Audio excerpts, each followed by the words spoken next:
Хәзер барысы хакында да тулырак сөйләрбез. Районыбыз игенчеләре уракка төште. Быелгы урып җыю сезонында 22423 гектар мәйданнан игеннәрне җыеп алырга кирәк. Шуларның 7000 гектары көзге, 15350 гектары язгы культуралар. Бүгенге көнгә уңыш чыгышы 1 гектарга 30-34 центнер тәшкил итә. Урып җыю кампаниясын беренчеләрдән булып Мөхәммәтшин крестьян фермер хуҗалыгы, Шытсу, Килдебәк, Уртасаба, Нырты хуҗалыклары башлап җибәрде. Диләрә Җаббарова хәбәре.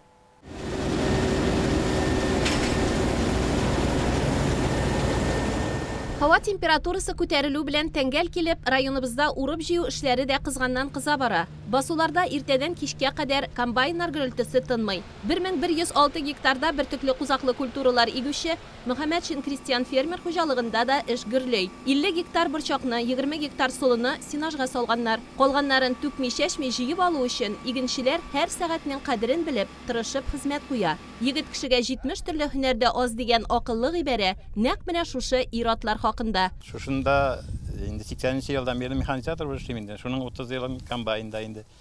Шул иртә яздан иң беренче чыгам инде басуга. Көзгә кар яган шушында инде. Иң беренче ашлама тибәбез җир ачылуга. Аны чәчүдә, аннары апреск көйтә агуда инде тагын тырмалау, каток. Менә хәзерге секундә менә комбайнда җыябыз инде. Уңышны җыеп алгач, тагын зәп сөрүдә инде хатыншабыз. Комбайнда һәр 12 сезонны шимба инде, булай шутлап барган юк. Бүтән вакытта колхозда шунда КамАЗда машинада йөрим. Бу вакытта комбайнга утырам инде. Язгы чәчүләр вакытында трактор белән тырмага да чыгып алабыз. Бүтән эштә булышабыз инде, бүтән эштә бергә эшлибез. Нашы акрыс комбайнда 2нче ел эшлим. Язгы чәчүләрдә тырмада җытмалыйбыз, катоклыйбыз. Төрле вакытлар була инде, төрле вакыт, төрле эшләр була. Менә бу елда Аллага шөкер әйбәт уңышлар. Исән сау җыеп алырга язсын.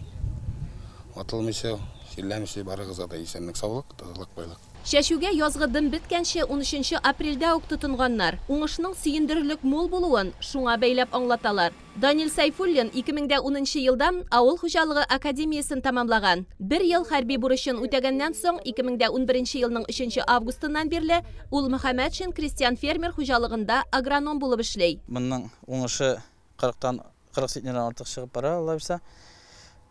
Саламы туратып барабыз инде. Бу турату бар җиргә күпме дә булса ашлама шулай эшкәртеп менә хәзер тирәнәйт К700 чыгачак ала бирсә, тирәнәйтергә 30 см тирәнлектә тирәнәйтәбез. Безнең хәзерге вакытта 110 гектар җир тирәнәйтелгән. Ошол 30 см тирәнлектә эшкәрттек инде. 22 см-да Нихол трактор белән, тирәнәйт агрегаты белән основной оборотка бирелә инде ул. 22 см эшкәрттек 60 гектарны. Киләсе ел уңышы турында да ныклап кайгырталар биредә. Чәчү әйләнеше дә сакланып килә. Быелгысы елны Алла бирсә 300 гектарда көзгө культуралар чәчергә планлаштырыла. Җирләр әзер. Әле Алла бирсә тагын 1 кат булырмы, 2 кат булырмы, бер эшкәртеп аласы бар шул көзгө культураларны. Ашлыкны үстерү һәм җыеп алу гына түгел, тулаем уңышны саклап калу да мөһим. Сугылган ашлыкны амбарга КамАЗ машинасы белән Фәрит Мөхәммәтҗанов һәм ГАЗ-53-тә Галинур Нугманов ташый. Биредә дә өзеклекләр юк. Амбарга кайткан икмәк ашлык киптерү комплексында чистартылып, тиешле дәрәҗәгә китерелеп, складларга сакларга урнаштырыла. Эш барышында килеп туган проблемаларны механизаторлар белән бергәләп хәл итәләр. Киңәшле эш таркалмас ди хуҗалык җитәкчесе Зөфәр Мөхәммәтшин. Бертөкләрнең чыгышы бик әйбәт.